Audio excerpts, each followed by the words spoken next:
Oi guys, TacticalRab again today. Hope you're doing good and enjoying your day so far. We're all expecting a massive OpTic versus FaZe versus Thieves battle for the upcoming season, and aBeZy has given his response to the new Los Angeles Thieves lineup. He reckons exactly the same. He's thinking that yes, OpTic and FaZe are going to be a rivalry, but now Los Angeles Thieves are seriously in the conversation, and the rivalries and the storylines are absolutely mega, mentioning specifically the Scrappy versus Drazah drama that we are expecting to continue to pop off. Very much enjoyed your thoughts in the comments below. Hit the like button if you enjoy. Subscribe if you're new as always. I greatly appreciate it. First of all, just a couple of updates really around the league in general, talking about the salaries, because we saw the other day the minimum salaries are going down. Of course, it depends on the state what the minimum wage therefore becomes, so it might not be so bad or whatever. What it does push players to do, undisputedly, is make more content, potentially even to stream their scrims and practice as well, which, you know, for the scene in general, for the fans, is certainly going to be a good thing, I would say. But Donny Temp makes it quite an interesting point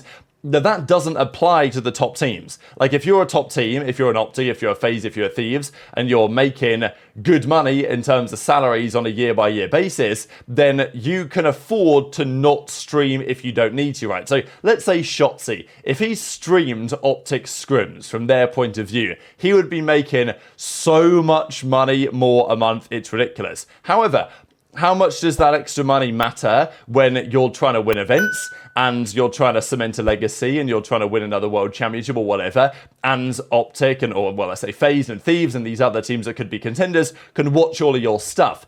You know, that is the disadvantage of streaming practice, and we've talked about it for the last few years. It's always been a thing. It always will be a thing. The reality is, though, now that many of the teams are going to get incentivized to stream their practice as much as is really possible because they want to make some extra bread, and that's absolutely justifiable, and I will be there watching, to be perfectly honest. However, it does mean that only the top teams can really get away with it, right? Because the teams towards the bottom that are on, you know, minimums or less than the minimum now, as it's potentially going to be as well, they kind of need to stream this if they want to actually, you know, survive in a way, which puts them at a competitive disadvantage. And that's what Donny says. He's like, I scrimmed every day and streamed in Vanguard. I made 100k plus on a minimum CDL deal. Would have been way better, though, just to scrim only and make the same amount. Those extra hours can be spent finding nerd stuff, you know, talking to teammates, etc., etc. So it's not like he streamed scrims necessarily, but he was scrimming and then streaming as well, which is tiring, right? I mean, he needed to stream to make the extra money to actually, you know, live as he wants to live, which is great and fair enough, but his point is that the top teams and the top players on, let's say, FaZe or whatever, they don't have to do that because they're making good enough cash anyway that they can just focus on playing, and therefore that gives them an advantage. So, you know, there's an advantage potentially both ways here, but I thought it was interesting nonetheless to hear Donny's perspective on it. And Shotzzy's perspective was like, look, it's obviously not good for the players, but in the long term it might be okay. And also his point was that we saw the other day, many of these players, they don't seem to want it that bad. If you're on 150k a year playing COD, you might be like, well, you know, I'm top 8 that event, make a bit of prize money, whatever, who cares? Back in the day, if you were getting top 8, you'd make your prize money and that was it, right? I mean, famously, the first ever big CDL contract, when it was long before the CDL, before even the CWL, was for Complexity, the absolute dominant force, best team in the game by a mile, the Dynasty, and they were getting paid $500 each a month. Like, that was their first ever salary, $500 a month. They would make their money winning the tournaments, winning the prize money, taking home the $1 million for the World Championship as it was at the time. That's how it was done. And it's not like a bad thing that the players now have some more stability. Like, it obviously is a good thing in many respects, but even Shotzzy admits that there's many players who are just not playing 8s because they don't seem to want to improve. They're satisfied and comfortable being middle of the pack with a decent salary.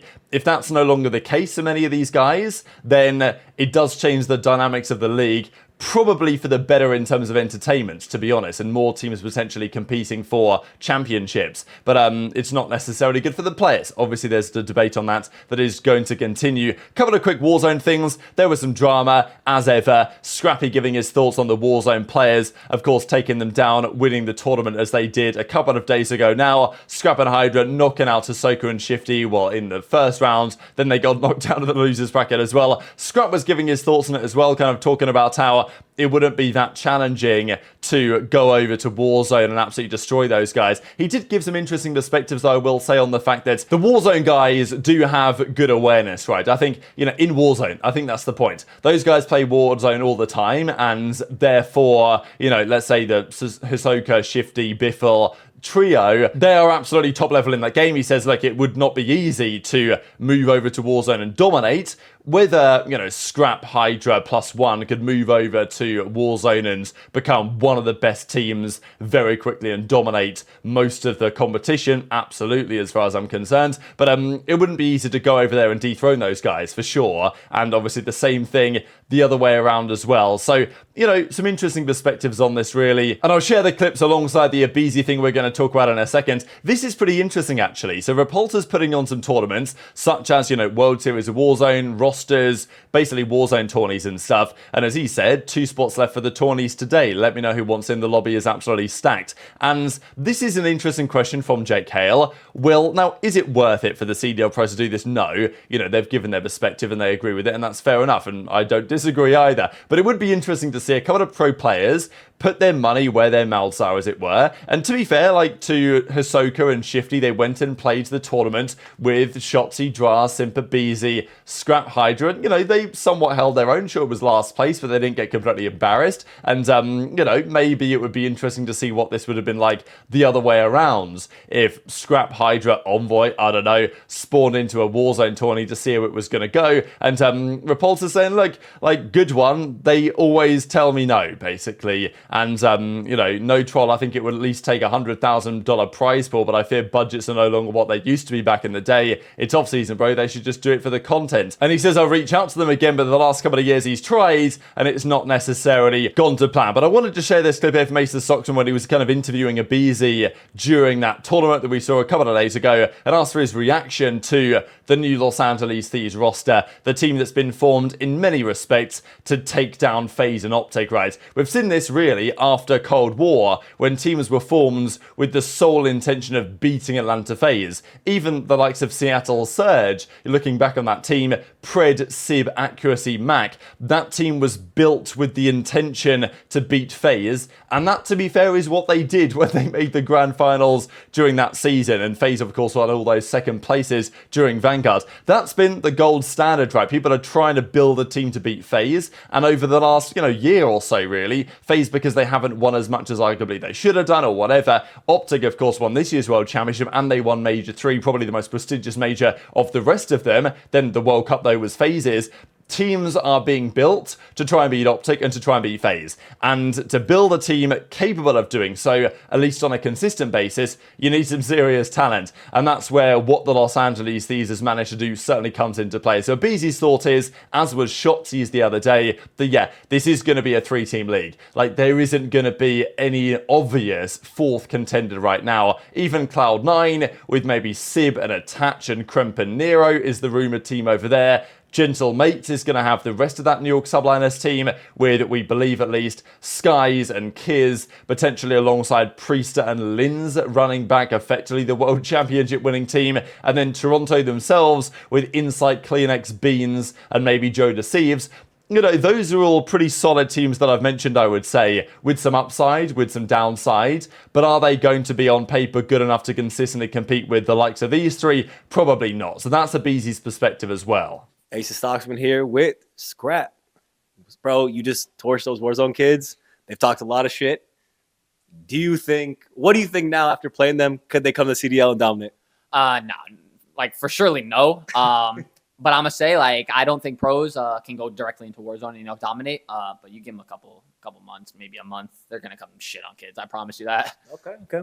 I think a lot of people have asked you, even in the pod you guys did, talked about how, like, the positive of the new team, right? I'm asking kind of a different question. What do you think the hardest part of getting together a team with this much talent is?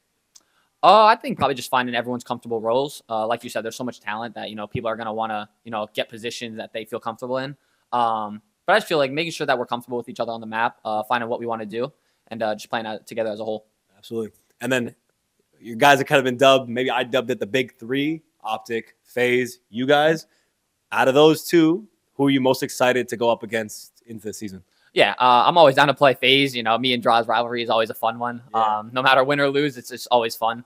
OpTic as well, just the fan base behind it, and I'm excited to have a big fan base behind me as well this year. Simp, Shotzzy, and Dashy take down Soka, Shifty, Biffle within 6 months. I don't believe that though, because I was arguing with him at COD Next, and I wasn't trying to be disrespectful. No, I was love like, Hector to death. I was like, you guys just don't understand, man. I was like, you give HyDra plates, have fun, buddy. Bro, there's That's such a good point. You give HyDra plates, you have fun. there's a reason there's that a block- people there's a go block to there. Warzone. Well, They tried the is there a CDL. block They tried or- S&D tourneys. They just weren't that good. No. They went to Warzone, pub stomped. They're like, oh, we're pretty fucking good at this.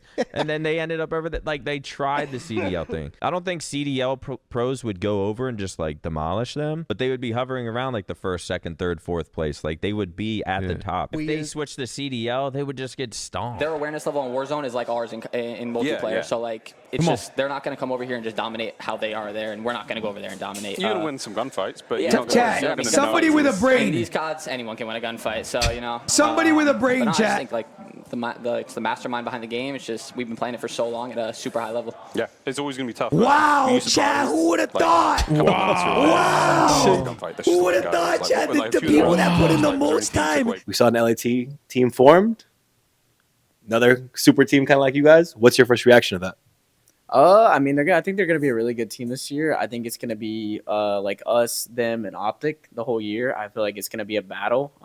It's gonna be some very interesting, storylines behind everything, with obviously like Scrap and Draws, and the whole like just the whole like 3 teams in general. I feel like it's gonna be hilarious to watch.